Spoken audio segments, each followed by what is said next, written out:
ભચાઉ શહેરના અંબિકાનગર વિસ્તારમાં પ્રતિબંધિત ચાઇનીઝ દોરીનું વેચાણ કરતા એકને ભચાઉ પોલીસે ઝડપી પાડ્યો।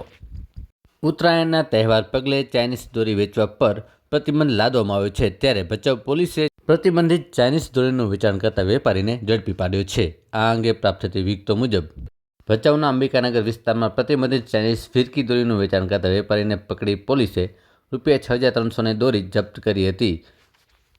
કલેક્ટરે જિલ્લામાં ચાઇનીઝ દોરી, ફિરકી, તુક્કલ વગેરે આયાત, વેચાણ કે સંગ્રહ ઉપર પ્રતિબંધ મૂકી જાહેરનામું બહાર પાડ્યું હતું। ભચાઉ પોલીસ પેટ્રોલિંગ કરી રહી હતી તે સમયે મળેલ બાતમી આધારે અંબિકાનગર વિસ્તારમાં પ્રતિબંધિત ચાઇનીઝ દોરીનું વેચાણ કરતા ભાવિક પિયુષભાઈ પૂજારા જે રહે અંબિકાનગર વાળાને પકડી પાડવામાં આવ્યો હતો। પોલીસે કાર્યવાહીમાં ₹6300ની કિંમતની પ્રતિબંધિત ચાઇનીઝ દોરીની ફિરકી 21 નંગ ઝડપી પાડી હતી।